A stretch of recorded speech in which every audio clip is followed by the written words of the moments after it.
Good afternoon, students. During lecture number 4, I will talk about electron states in an ideal nanocrystal. What is an ideal nanocrystal? It is considered to be a bit of a crystal with spherical or cubic shape. During previous lectures, I have shown that length parameters of quasi-particles, such as de Broglie wavelength of electron and hole and exciton Bohr radius, often are noticeably larger for the crystal constant of the most widespread semiconductors. It means that we are considering a crystallite that has a rather large number of atoms, a crystallite that can be treated as a macroscopic crystal with respect to the lattice properties. But at the same time, it should be considered as a quantum box for quasi-particles. And this crystallite is called quantum dot, and usually it is explained in the terms of a particle in a box consideration, with effective mass approximation. What does it mean? The nanocrystal is considered as receptacles of electrons and holes whose effective masses are the same as in ideal infinite crystal of the same stoichiometry. Let's reveal the principles of quantum confinement effect within the framework of the effective mass approximation. First of all, it is reasoning to deal with the simple three-dimensional potential well, which is usually the spherical potential box with the infinite potential. And second, it is reasonable to consider electrons and holes having isotropic effective masses. There are two limiting cases, so-called weak confinement regime and strong confinement regime. We are dealing with the weak confinement regime when the size of the nanocrystal exceeds exciton Bohr radius. Starting from the dispersion law of the exciton in a crystal, the quantization of the exciton center of mass motion occurs, and we are having such equation of energy, where we replace kinetic energy of the free exciton by a solution for a particle in a spherical box, which contain the roots of the Bessel function.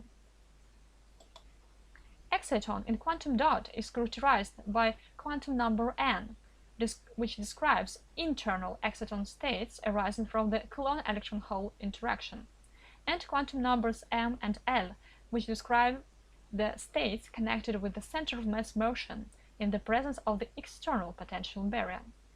Just not to get confused, we are using capital letters when we are talking about internal states, and small letters when we are talking about external states. Considering all this, for the lowest state will provide the root of the Bessel function equal to p. So we can calculate the energy of the lower state by this equation, or rewrite it in this form. And the excess of energy in this case will be calculated like this one. The mu is the reduced mass of the exciton. The free electron and the hole have the energy spectra that are calculated by these equations. Taking into account all of these expressions, we can calculate the excess of the energy for the electron and the hole lower states by this equation. Considering the difference between the minimal energy necessary for the creation of the unbound electron-hole pair and the energy which corresponds to the first exciton resonance, we can calculate the effective Rydberg constant by this equation. And here we see that effective Rydberg constant is larger than ordinary Rydberg constant. The second case is the strong confinement limit, where exciton Bohr radius exceeds in several times the lattice constant. When we are dealing with a strong confinement limit, the confined electron and hole have no bound state corresponding to the hydrogen-like exciton. The zero-point kinetic energy of electron in the hole due to confinement is considerably larger than the Rydberg constant value, and it means that Coulomb interaction is ignored. It means that each particle possesses energy spectrum like it is a free particle. The representatives of this energy spectrum you can see here. The absorption spectrum reduces to a set of discrete bands that are described by this equation. It means that the quantum dot exhibits a discrete optical spectrum which is controlled by size. But in the reality, electrons in the hole are still confined in space by the edges of the crystal. And the system is described by this Hamiltonian, which is very familiar to you. But comparing with the hydrogen-like Hamiltonian, we have additional term, which is Coulomb potential term. In this case, the appearance of Coulomb potential term doesn't allow the center of mass motion, and the motion of the particle with the reduced mass should be considered independently. Many people try to solve this Hamiltonian and try to get the solution of this problem. One of the solutions I'm showing you here. This term is describing the effective Coulomb electron-hole interaction, and the Coulomb term contribution to the ground state energy of quantum dot is even greater than in the bulk monocrystal. This is a principal difference of the quantum dot as compared to crystals, quantum wires, and quantum wells. Summarizing the findings relevant to ground state, the energy of the first absorption peak can be calculated by this equation, plotted here in using dimensionless coordinates. Note that this equation gives the function that describes the shift of the absorption edge from quantum confinement in a form that has no dependence on the material parameters when energy is scaled in Rydberg units and mass is scaled and length is scaled by Bohr radius units.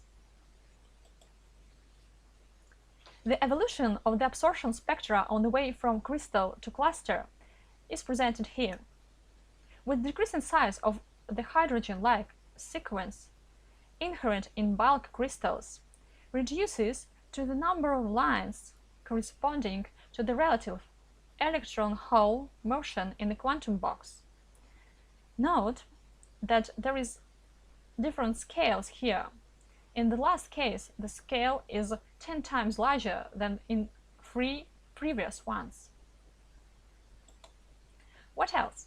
The real quantum dot size can be bigger than calculated where exciton energy because of the dead layer effect near the surface of the crystal.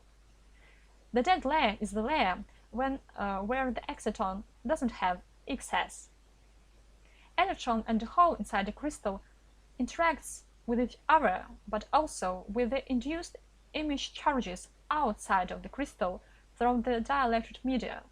This leads to the surface polarization effects and self-trapping of carriers and the surface of the dot, which also leads to the charge separation and enhanced dipole momentum appearance. The valence band consists of 2 branches corresponding to heavy and light holes, and the third branch splits off due to the spin-orbit interaction. In case of the weak confinement, the oscillator strength is size-independent. In strong confinement limits, the oscillator strength is nearly size-dependent, but only for small sizes. The main manifestation of the quantum size effect is a continuous blue shift of the absorption onset of nanocrystals with decreasing sizes. Here you can see the experimental results for different semiconductor nanocrystals, and you see here that the more the crystallite radius, the less the energy of the absorption onset. But when we are dealing with a particle with a size of approximately 2 nanometers, it means that this particle consists of about 1000 atoms. But what happens when we have a particle consisting of 100 atoms or less? In this case, the properties of semiconductor particle should be deduced from the properties of atoms rather than crystals' properties. And it means that we are dealing with the clusters. Let's take silicon as the model for considering the transfer from cluster to crystal.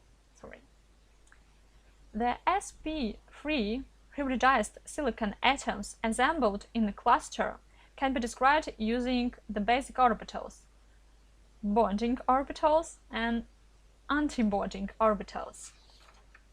As the number of atoms in the particle grows, the each of the localized band orbital sets forms molecular orbitals extended over the particle that finally develop into conduction band and valence band of the crystal. The highest occupied molecular orbital becomes the top of the valence band, and the lowest unoccupied molecular orbital becomes the bottom of the conduction band. The spacing between the molecular orbitals tends to the band gap energy of the bulk monocrystal. So it means that we cannot use the solid-state approaches while calculating the sizes of the cluster. Instead, we should use molecular approaches, which include quantum chemical and pseudo-potential calculations. But what if we make calculations of the cluster and quantum dot sizes in case when they have the same chemical composition, but using different approaches? The result you can see here, that the resulting obtained points are lying on the same curve. When the size of the crystallite is comparable to crystal lattice constant, it means that we are in the cluster range. The main cluster feature is the absence of the monotonic dependence of optical transition energies and probabilities versus number of atoms. It also means that the size as a characteristic of cluster is by no means justified. When a size of the crystal exceeds the crystal lattice constant, a nanocrystal can be treated as a quantum box for electron excitations. During this approximation, monotonic evolution of optical properties of nanocrystals with size towards properties of the relevant bulk single crystal occurs. The difference between weak and strong confinement regions is that in weak we are considering a hydrogen-like exciton confined motion, but in strong confinement region we are dealing with the separately electron and hole confined motion. And in the end, when we are trying to calculate the size of the particle using different approaches, for example solid-state and molecular approaches, and the results are converging to one another, it means that we are in the quantum dot range. See you on the next lecture.